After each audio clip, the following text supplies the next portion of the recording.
we should have paid more attention to the gubernatorial race in New Jersey. I think it would have been winnable last year. I'm not going to make that mistake this time.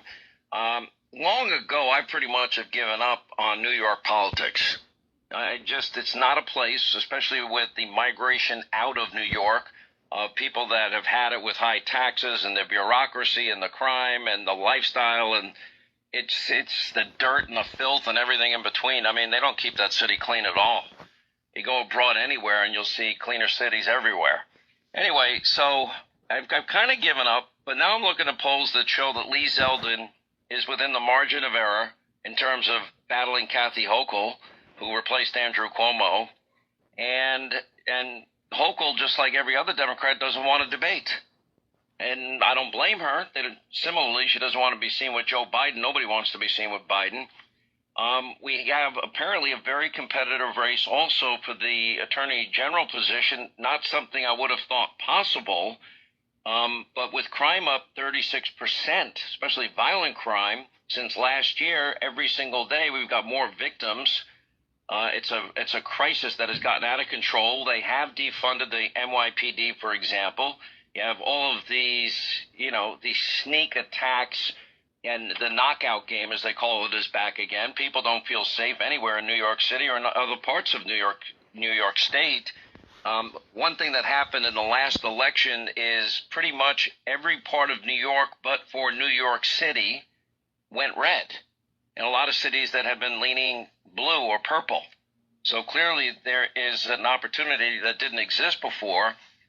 In the race for Attorney General, I know you've heard the name Letitia James. She's the one.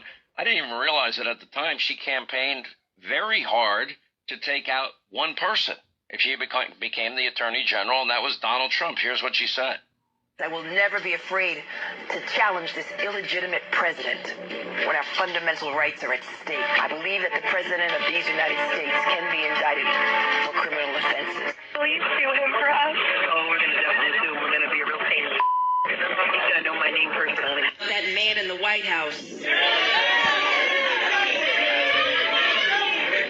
who can't go a day without threatening our fundamental rights. Yes, we need to focus on Donald Trump and his abuses. We need to follow his money. We need to find out where he's laundered money. We need to find out whether or not he's engaged in conspiracy.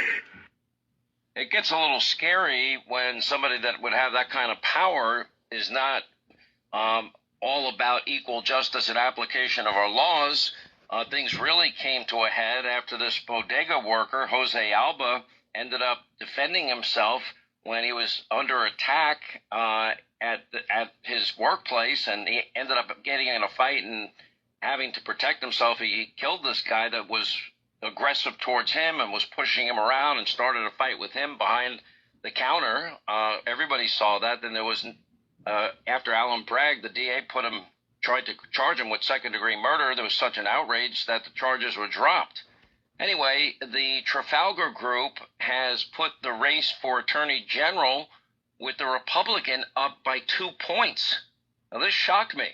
Now, I don't even know Michael Henry. He's an Attorney General candidate in New York.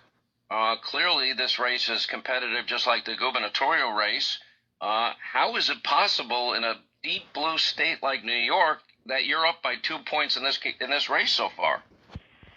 I'm up 2 points in this race because even though a lot of people are afraid of Letitia James, I'm not.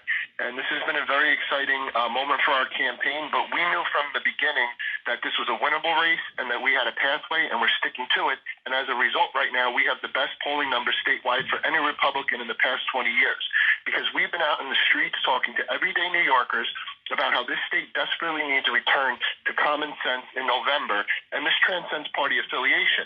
People understand now that my opponent doesn't care about the crime crisis. She supports pro-criminal policies. She turns a blind eye to corruption. And then they could tell when I talk to them that I am going to end this. And that's why they're all going to my website, Michael Henry 4AG, and they're seeing our message, and our message is resonating across party lines. This is something you would think that Republicans and Democrats agree on, and you would think that this would be the number one priority of DAs and attorney generals to keep their cities safe and secure, towns safe and secure. But as we can see, this defund, dismantle, no bail law mentality, you can see where it's gotten us, and to the point where I don't think anybody in New York City feels safe these days. Yeah, the crime is not only up 36%. I mean, transit system crimes up 49.1%. Hate crimes are up almost 41%, with nearly half of that being Jewish New Yorkers, and another large portion of that being Asian American New Yorkers. And people don't feel safe. The criminals feel like they can do whatever they want, whatever they want, whenever they want, and that's a result of no fear, no consequence attitude created by these dangerous laws. And Letitia James is someone who's been at the forefront of this. People don't even know. When she first ran for the city council, she couldn't even get a Democrat nomination. She ran on the Working Families Party line. And this time around, she's enthusiastically accepted that party line, who in their questionnaire says, you cannot support any changes to cashless bail, nor could you take any police or correctional union support. And for me, when I see her out there saying she needs more credible data before she'll revisit any changes to the cashless bail law, that's a despicable mindset for a chief law enforcement officer of a state to have, because credible data means more victims, and Michael Henry believes that one victim is one victim too many. It's unbelievable, and I would think that everybody in every town, every community, every county in New York should be caring about this, because we're all being impacted by it. Anyway, Michael Henry, we're going to watch this race closely, and we'll see how this goes. If it's anything like, I think the world was shocked when San Francisco recalled the DA out there because they were so lax on crime. It'll be interesting to see if that pattern continues in the state of New York. We'll be watching closely. Thank you very much for having me on, Sean. Appreciate it. Michael Henry, Attorney General candidate in New York. Pretty interesting. Wouldn't have thought that possible 5 years ago. I'd totally given up on any chance that any Republican could win.